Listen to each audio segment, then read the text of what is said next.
Je vais maintenant vous présenter. Donc, Guillaume, c'est aussi une rencontre par rapport à un livre qui s'appelle donc Mieux réussir ensemble.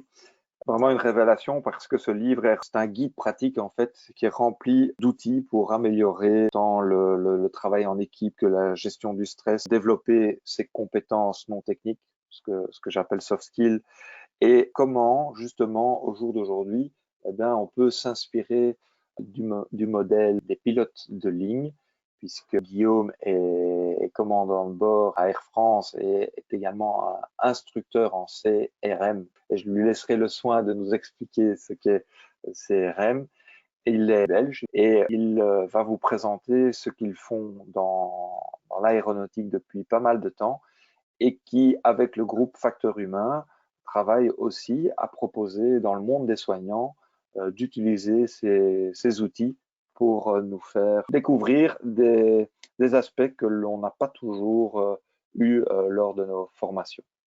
Voilà, Guillaume, je te remercie en tous les cas d'avoir accepté cette invitation et je vais disparaître pour te laisser la parole. Merci Jean-Marc. Bonsoir à toutes et à tous. Merci pour l'invitation. Donc, très rapidement, ce que je prévois de faire ici pendant la vingtaine de minutes de présentation avant d'ouvrir la discussion, c'est de vous proposer quelques outils pratiques qui peuvent aider, qui sont même indispensables pour qu'une équipe fonctionne bien, que ce soit dans une situation nominale, normale ou dans une situation de crise. Juste avant de commencer, donc Jean-Marc a parlé de CRM. Pour ceux qui ne connaissent pas, le CRM, c'est le Crew Resource Management.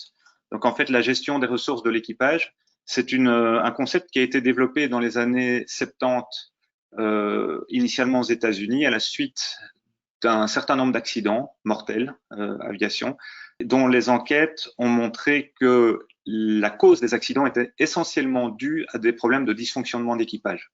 Alors, un des premiers modèles qui est apparu pour représenter justement ce à quoi le CRM tente de répondre, c'est un modèle qui s'appelle le modèle Shell pour les 5 lettres qui composent le modèle.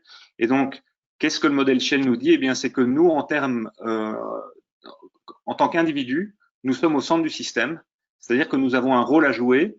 Et ce rôle, eh bien, étant donné que nous interagissons notamment au centre d'une organisation, au sein d'une organisation, que nous avons des outils à notre disposition pour réaliser la tâche qu'on attend de nous, que nous évoluons dans un environnement qui est parfois optimal, qui est parfois loin d'être optimal en fonction des conditions du jour, en fonction des moyens qui sont mis à notre disposition. Et puis, en tant qu'individu, nous allons bien sûr interagir avec d'autres individus. Et c'est ça qui forme les équipes. Alors, ce à quoi je vous propose de nous intéresser de manière très succincte aujourd'hui, parce qu'il y a énormément de sujets qu'on pourrait couvrir, eh bien, c'est précisément le liant qu'on va mettre à cet endroit-là, entre nous-mêmes et entre les autres individus pour faire en sorte que les équipes fonctionnent. Tout à l'heure, Jean-Marc parlait de prendre soin de soi en tant que soignant. La première chose, c'est que en tant qu'individu, il est important de pouvoir prendre le temps de prendre soin de soi. J'ai pour habitude de dire que on ne construit pas un mur solide avec des briques mal cuites, et au sein d'une équipe, si les individus ne sont pas en bon état de fonctionnement, l'équipe aura une performance qui sera affectée également. Donc, ce que je vais vous proposer ici, c'est d'aborder 2 thématiques. La première concernant l'individu, de manière très rapide. De nouveau, on pourrait développer cette thématique pendant plusieurs heures. C'est ce que je fais lors de certaines formations. Et puis, voir comment, dans le cadre d'une équipe, on peut faire en sorte que les individus fonctionnent mieux. Alors, très rapidement, on va s'intéresser à un modèle de fonctionnement du cerveau qui est très, très simple, qui a été développé notamment, qui a été repris en tout cas notamment par Daniel Kahneman, qui est un psychologue israélo-américain qui a eu le prix Nobel d'économie début 2000, qui sépare le cerveau en 2 modes de fonctionnement. D'une part, on a un mode qui est le mode automatique. C'est le mode qui est chargé de réaliser tout ce qu'on est capable de faire sous forme de routine. C'est à lui qu'on fait appel quand on conduit une voiture, quand on a une certaine expérience de la conduite, on est capable de conduire, on est capable en même temps de suivre un itinéraire sans trop y prêter attention. On est capable éventuellement en même temps d'avoir une conversation avec un passager ou au téléphone. Donc tout ça nous permet de fonctionner de manière très très simple. Et heureusement que ce mode automatique est là, parce que sinon on serait dans une découverte permanente de notre environnement, ce qui rendrait notre vie très compliquée. Et ce mode automatique, eh bien, comme il est économe et comme il est rapide, on a tendance à lui faire confiance la plupart du temps. Et c'est très bien comme ça parce que la plupart du temps, je dirais dans 99,9% du temps, il est performant. Il parvient à nous faire atteindre le degré de performance attendu. Et puis, on a un deuxième mode de fonctionnement qui se situe au niveau préfrontal, donc juste derrière le front, au niveau du cerveau, qui est apparu beaucoup plus tard dans l'évolution de l'espèce, qui est le mode adaptatif. Le mode adaptatif, il est beaucoup plus lent, il consomme beaucoup plus d'énergie, donc il a tendance à laisser la main à son comparse, le mode automatique. Par contre, c'est lui qui est capable de réflexion, c'est lui qui est capable d'analyse, c'est lui qui est capable de résoudre un problème nouveau auquel nous sommes confrontés. Alors pourquoi je vous présente ce système?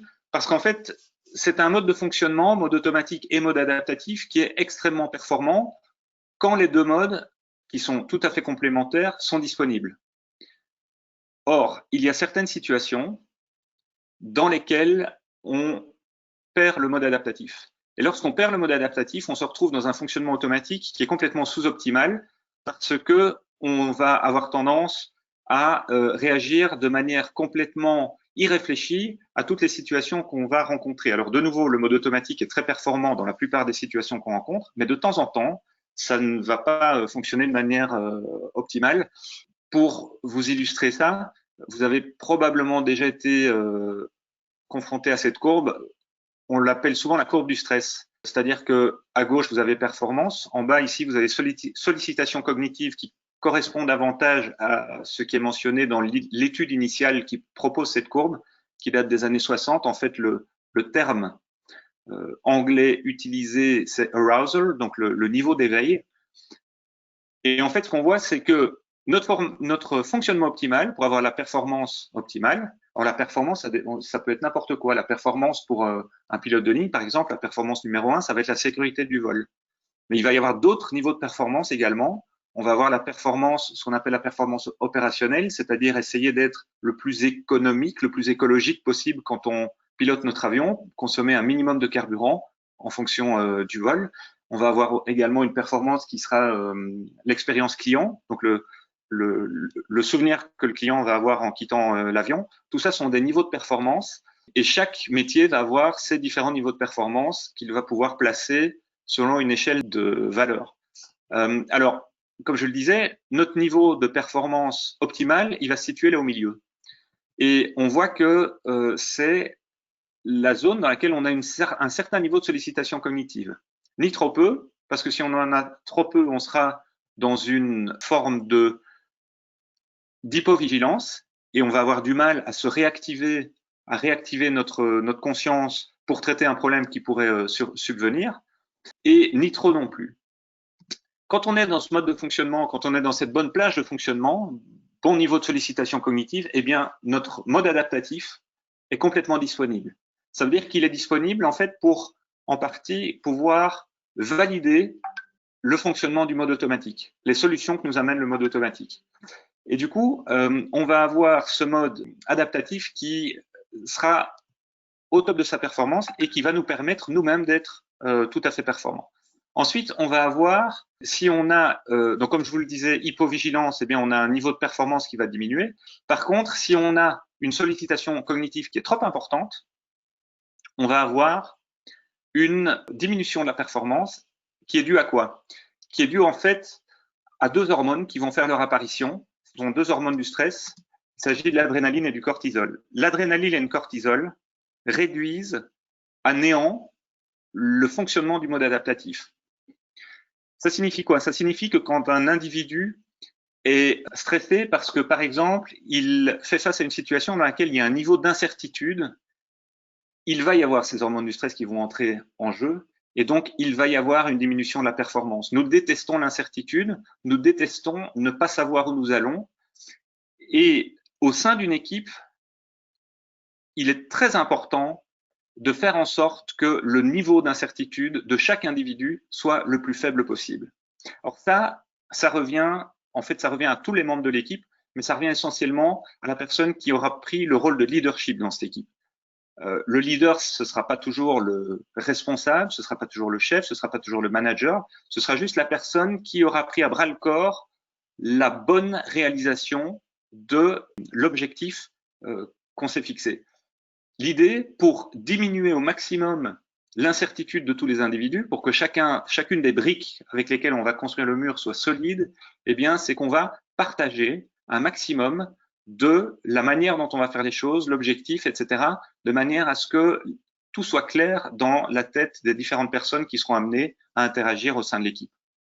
Et pour ça, qu'est-ce qu'on met en place dans les cockpits, dans les avions, donc avec nos hôtesses et stewards également? Eh bien, un outil très simple qui est déjà utilisé par de nombreux soignants et médecins, c'est le briefing. Alors, le briefing, parfois on se dit non, mais faire un briefing, c'est un peu ridicule, j'ai jamais fait ça, personne ne le fait autour de moi, je me sens pas vraiment à l'aise. L'idée, c'est que, bien sûr, ça va nécessiter dans un premier temps de sortir de sa zone de confort. Ce dont je suis persuadé, c'est que c'est sortir de sa zone de confort de manière transitoire pour se rendre compte qu'on pénètre dans une zone beaucoup plus confortable grâce au fait qu'on va améliorer de manière importante le degré de coopération au sein de l'équipe, le degré de partage des informations, la confiance, le fait de prendre en compte les avis de tous, le fait d'augmenter le niveau d'exemplarité, le fait d'augmenter le niveau d'honnêteté, eh bien, tout ça va faire en sorte que la performance de l'équipe soit améliorée. Alors, comment est-ce que nous procédons pour réaliser un briefing?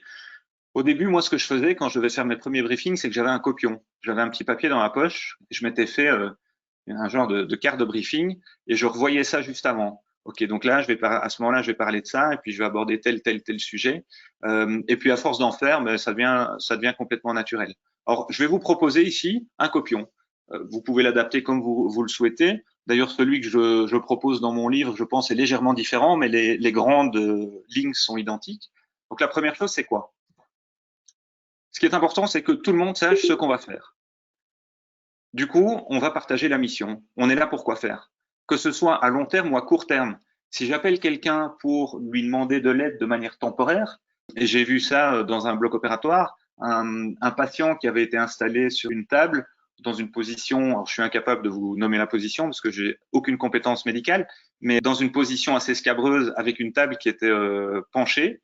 Et après que le chirurgien ait commencé à intervenir, le patient s'est mis à glisser sur la table. Et donc, branle-bas de combat, il y a des soignants qui sont allés dans une autre salle chercher d'autres soignants pour les aider à repositionner le patient parce qu'ils avaient besoin de bras supplémentaires. Et puis, en fait, ils ne leur ont rien dit. Quand ils sont arrivés dans la salle, ils ne leur ont pas expliqué ce qu'ils attendaient d'eux. Ils leur ont juste dit, OK, tiens-le là, pousse-le là, etc. Et il n'y avait pas de projet d'action partagé.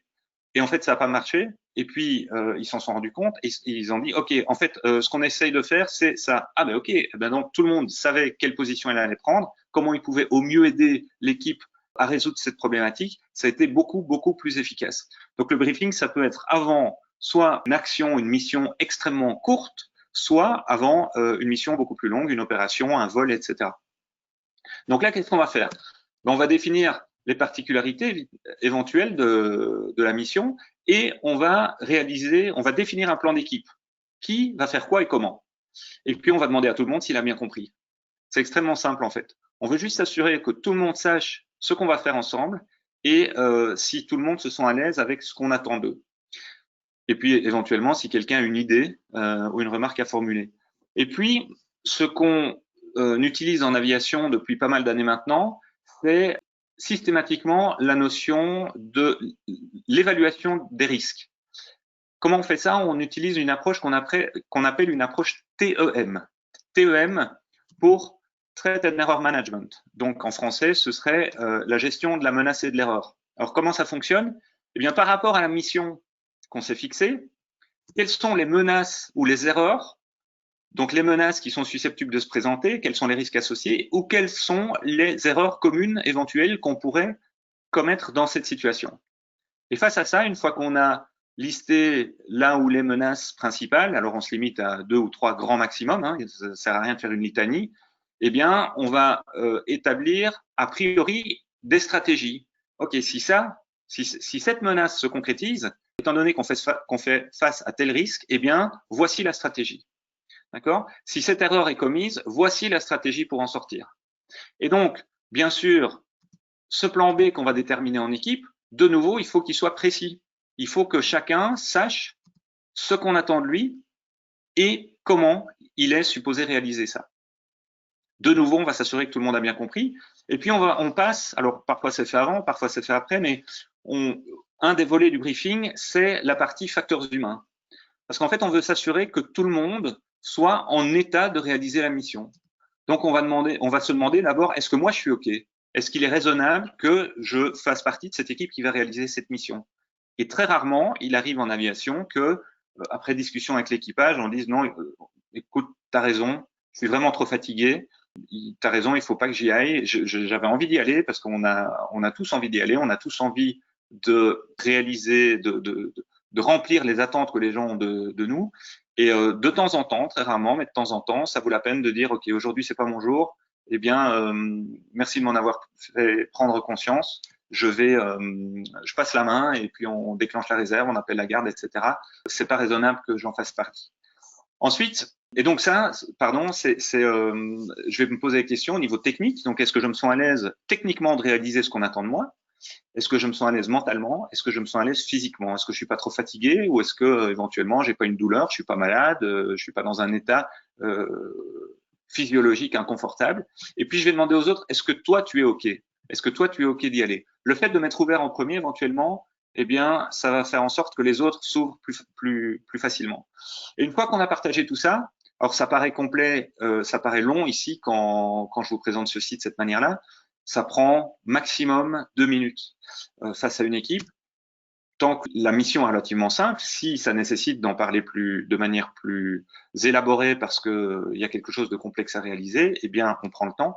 Et donc, une fois qu'on a vérifié tout ça, une fois que tout le monde a bien compris ce qu'on va faire, une fois qu'on a établi un plan B, une fois qu'on est sûr que toutes les personnes en présence se sentent aptes à y aller, eh bien, on y va. Alors, je vais vous montrer ici parce que je vous parlais du briefing en aviation. Le briefing, ça existe aussi dans les soins de santé. Là, sur la gauche, vous avez ce que la Haute Autorité de la Santé en France propose comme structure de briefing. Et puis, à droite, je vous ai reproduit un cas qui a été partagé par la plateforme Patient Safety Database, l'ancien Anesthesia Safety Network, qui est géré notamment par Frédéric Martin, docteur Frédéric Martin, auquel Jean-Marc faisait allusion tout à l'heure. On va pas prendre le temps de lire ça en détail, mais en gros, ça se passe pendant la première vague Covid. Il y a une équipe reconstituée. Je sais que vous êtes nombreux à devoir endosser des rôles qui ne sont pas habituellement les vôtres. Donc, une équipe reconstituée qui est un peu angoissée par le fait que on ne sait pas trop ce qu'on va faire, on n'a pas encore eu notre premier patient, on ne sait pas comment ça va être, est-ce que ça va vraiment être compliqué? Et puis finalement, ils décident de s'exprimer. Donc quelque part, ils font un peu un briefing facteur humain. Il y en a qui verbalisent le fait que on est hors de la zone de confort, qu'on est stressé, et puis ils décident de partager leurs expériences précédentes. Et de cette manière, ils augmentent la confiance de l'équipe, ils augmentent la coopération qui sera possible au sein de l'équipe en augmentant le niveau de confiance et notamment, ils nomment un soignant comme responsable à la mission, alors qu'il y a des médecins qui sont également présents dans cette équipe. Donc, ils disent à un soignant, OK, toi, tu seras responsable, tu auras une tâche spécifique qui sera celle-là. En dessous de ce cas, ce que vous voyez, briefer l'ensemble de l'équipe, même si c'est rapide et court, c'était partagé par le CHFG, c'est un groupe anglais, Clinical Human Factors Group, qui a partagé 10 bonnes pratiques à mettre en œuvre en équipe, notamment celle du briefing. Et toutes ces bonnes pratiques ont été traduites par Patient Safety Database et sont disponibles dans leur newsletter. Je pense que c'était la numéro 17. Voilà, donc le briefing, c'est aussi utilisé dans les soins. Ça fonctionne très très bien. Ça permet d'augmenter le niveau de coopération au sein de l'équipe et, très important, de diminuer le niveau d'incertitude de chacun des individus de manière à faire en sorte que à la fois son mode automatique et son mode adaptatif soient disponibles pour que son niveau de performance soit au top. Alors, on peut se poser la question, OK, un briefing quand on est en équipe, c'est bien, mais parfois je suis tout seul pour réaliser une chose, pour réaliser ma tâche. Et donc, comment je peux faire pour me rendre compte éventuellement que je fais une erreur? Eh bien, dans les centrales nucléaires, par exemple, c'est un milieu dans lequel j'interviens également, les opérateurs de maintenance sont régulièrement dans des situations dans lesquelles ils doivent réaliser un geste technique en étant seuls. Alors, ils ont mis au point un protocole. La première chose qu'ils font, c'est OK, qu'est-ce que je vais faire et comment je vais le faire? Donc, ils se rappellent ça systématiquement. Vous allez voir qu'on va trouver des similitudes par rapport à ce que je viens de vous présenter. Ensuite, quels sont les risques? Très important, quel est le résultat attendu et au bout de combien de temps? Donc, combien de temps je peux me permettre d'attendre ce résultat que j'attends?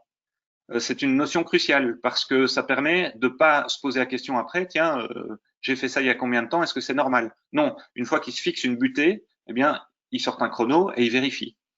Et puis, le plan B. Qu'est-ce que je vais faire si j'obtiens pas ce résultat attendu? Donc ça, c'est ce qui est mis en œuvre par des opérateurs qui se retrouvent seuls et donc c'est un peu un auto-briefing pour être, pour faire en sorte que son propre niveau de performance soit le plus élevé possible. Alors pendant la mission, quelque chose qui est très utile et qu'on utilise depuis longtemps en aviation, c'est les aides cognitives.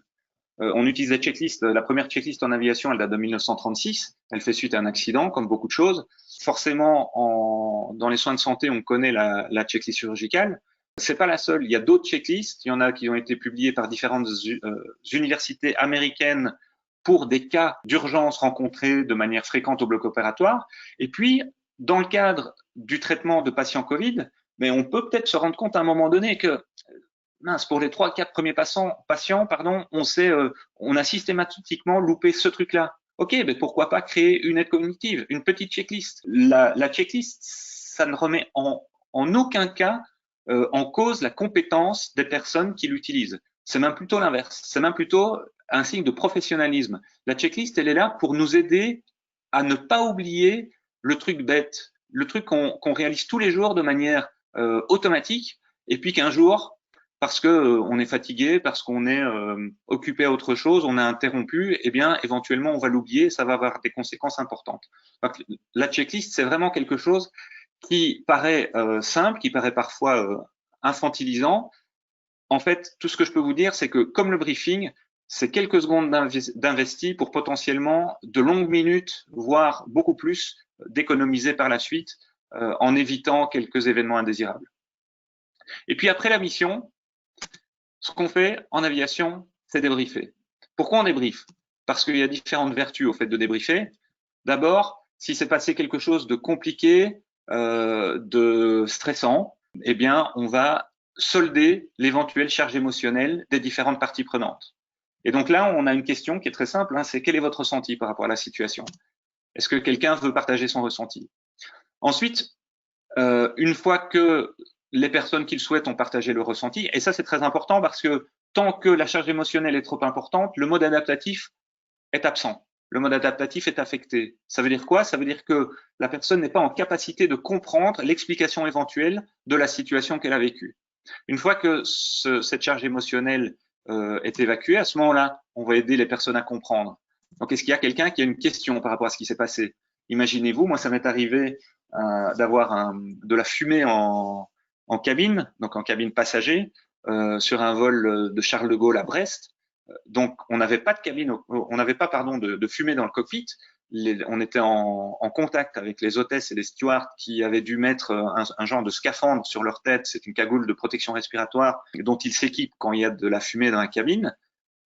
Nous, on a traité le problème de notre côté, c'est-à-dire qu'on a aussi mis nos masques de protection respiratoire et puis on est allé poser l'avion le plus rapidement possible. En l'occurrence, on n'est pas allé à destination, on s'est posé à Rennes en route.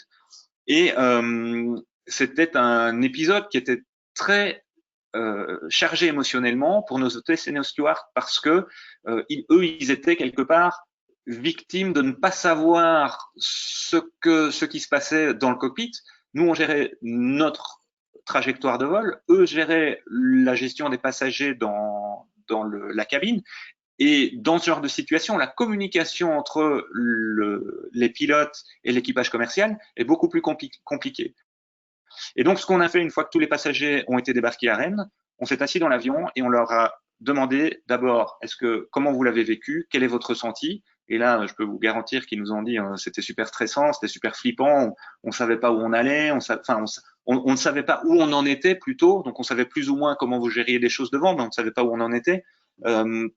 Et puis après, on leur a expliqué ce qui s'était passé. Le débriefing permet aussi d'apprendre des erreurs ou des dysfonctionnements. C'est-à-dire comment pourrait-on faire différemment une prochaine fois. Et ça permet aussi d'éviter de réussir par hasard. Peut-être qu'on aura eu la super idée dans la gestion d'un événement complètement inattendu, complètement nouveau. Eh bien, éventuellement, on va réfléchir à la manière dont on pourrait le reproduire une fois suivante et du coup partager ça avec nos collègues. Alors, chez Air France, on a des cartes de débriefing.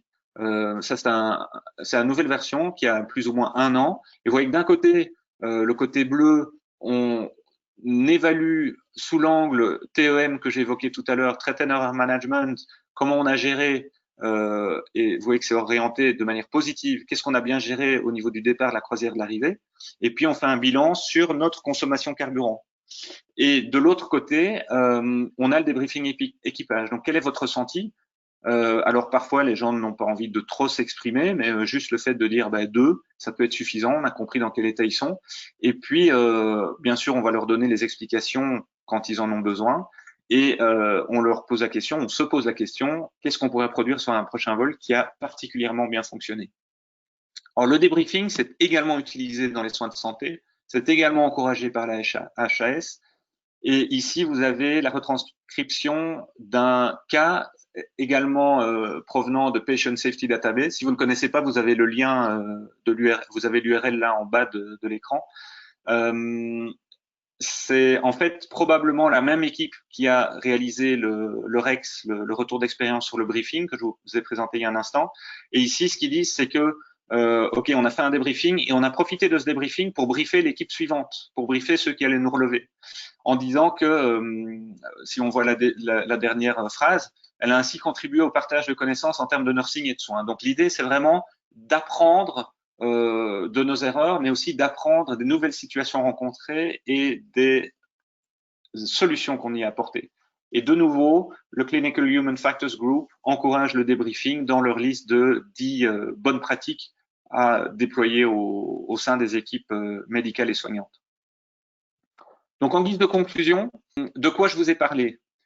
Très rapidement, ce sont des sujets qu'on pourrait développer pendant très longtemps, et puis il y en a beaucoup d'autres. La première, c'est que l'incertitude est source de stress, et donc c'est une source de non-performance. Le stress est une source de non-performance. Donc, il faut absolument essayer au sein de toutes les équipes de diminuer au maximum l'incertitude. C'est en partageant les informations qu'on va y arriver le mieux, en invitant tout le monde à s'exprimer et en déterminant de manière la plus précise possible l'objectif commun. Et puis, j'ai évoqué avec vous 4 outils. Je vous ai parlé de Threat and Error Management, gestion des erreurs et des menaces. Je vous ai parlé du briefing, je vous ai parlé des aides cognitives. Et enfin, je vous ai parlé du débriefing. Voilà pour ce qui est de ma présentation. Alors, avec Jean-Marc, nous allons avec grand plaisir répondre à toutes les questions que vous pourriez avoir sur ces thématiques et sur d'autres.